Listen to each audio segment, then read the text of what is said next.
Hi అండి, అందరూ ఎలా ఉన్నారు? సో ఈరోజైతే నేను అమ్మ నాన్న షాన్గాడు అందరం కలిసి శ్రీశైలం హైవే మీదుగా ఉన్నటువంటి చాంద్రాయణగుట్ట దగ్గరికి వెళ్ళిపోయాము.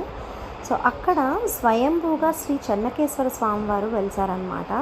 సో చాలా ఓల్డెస్ట్ టెంపుల్ అండ్ మీకు అక్కడ ఉన్నటువంటి ప్రత్యేక ఆకర్షణ స్వామివారి మూల విరాట్ విగ్రహం కానివ్వండి, గోదాదేవి అమ్మవారి విగ్రహం కానివ్వండి, అక్కడ రాతి కట్టడాలు, ఆ కొండ ప్రాంతము, ఆ స్తంభాలు చాలా ఆకర్షిస్తాయి మనల్ని. సో కొంచెం కారు వేసుకెళ్ళడం అయితే పై వరకు అయితే చాలా ఇబ్బందే, కానీ మేనేజబుల్, వెళ్ళొచ్చు బాగా తెలిసిన వారైతే. సో ఏదో అలా వెళ్ళిపోయాము. కొన్ని మెట్లు ఉంటాయి పై వరకు కారు వేసుకెళ్ళైతే.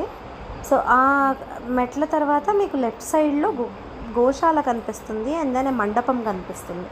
దెన్ రైట్ సైడ్లో ఆంజనేయ స్వామి వారి దర్శనం ఇస్తారు. సో ఇక్కడ మామూలుగా మనకు కనిపించేటువంటి అంటే ఈ చందన రూపంలో ఆంజనేయ స్వామి వారు ఉంటారు కదా, దానికన్నా కొంచెం డిఫరెంట్గా ఉంటారనమాట. ఇక్కడ చాలా లైట్ డిఫరెంట్గా ఉంటారు.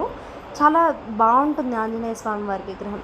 దెన్ ఆ పక్కనే మనకు చెన్నకేశ్వర స్వామి వారి ఆలయం అనమాట. సో లక్ష్మీ సమేతంగా వెళ్తుంటారు ఆయన.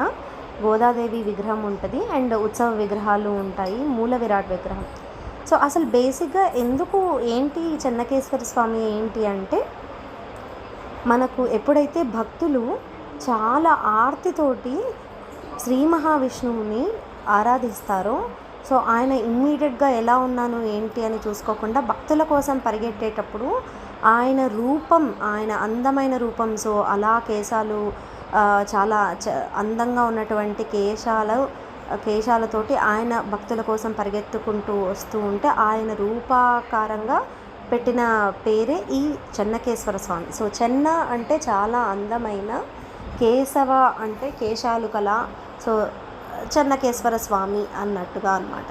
సో కొన్ని ప్రాంతాల్లో ఈయన చెన్నరాయుడని పిలుస్తారట. సో కొన్ని ప్రాంతాల్లో ఈయనకి మీసం అయితే ఉండదట, మరి కొన్ని ప్రాంతాల్లో అయితే ఉంటుందట.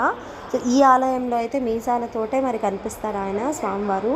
చాలా చక్కగా ఉంటుందండి ఈ విగ్రహం. అండి ఈయన చాలా పవర్ఫుల్ గాడ్ కూడా. సో మనం ఏదైనా గట్టిగా మొక్కుంటే మాత్రం పక్కాగా తీరుతాయి. సో చాలా బాగుంటుంది అండ్ పీస్ఫుల్ ప్లేస్. సో ఈ టెంపుల్లో మీకు గర్భగుడికి పైన అంటే మీకు ఆ గోడ మీద కనుక చూస్తే ఆదిశేషువు మీద ఉన్నటువంటి శ్రీ మహావిష్ణువు పడుకున్నప్పుడు పాదసేవ చేస్తూ ముగ్గురు అమ్మవార్లు కనిపిస్తారు. సో మనకు మామూలుగా అయితే లక్ష్మీదేవి తెలుసు అండ్ వెంకటేశ్వర స్వామి రిలేటెడ్ కాబట్టి ఓకే శ్రీదేవి భూదేవి అనుకోవచ్చు. కానీ ఎవరు ఆ మూడవ అమ్మవారు అంటే నీలాదేవి అట. సో శ్రీదేవి భూదేవి నీలాదేవి సహిత శ్రీ మహావిష్ణువు పెయింటింగ్ అనిపిస్తుంది అక్కడ. చాలా బాగుంటుంది అండ్ ఆ ఉత్సవ విగ్రహాలు కూడా చాలా అందంగా ఉంటాయి. దెన్ ఆ ప్రాంతం కానివ్వండి, మీరు అక్కడి నుంచి పైకి మొత్తం సిటీ అంతా చూడొచ్చు, చాలా బాగుంటుంది. సో అక్కడ కాసేపు కూర్చుంటే రైట్ సైడ్లో మీకు ఈశ్వరాలయం కనిపిస్తుంది అనమాట. మనకి హరిహరుల సమేతంగా ఉన్నటువంటి ఆలయాలు రెండు అదే కొండ మీద ఉంటాయి, చాలా బాగా అనిపిస్తుంది. సో లింగాకారంలో మనకు ఈశ్వరులు దర్శనమిస్తారు, అది కూడా చాలా బాగుంటుంది.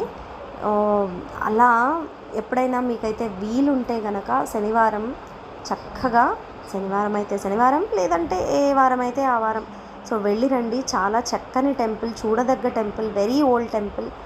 So thanks for watching. Please like, share and subscribe.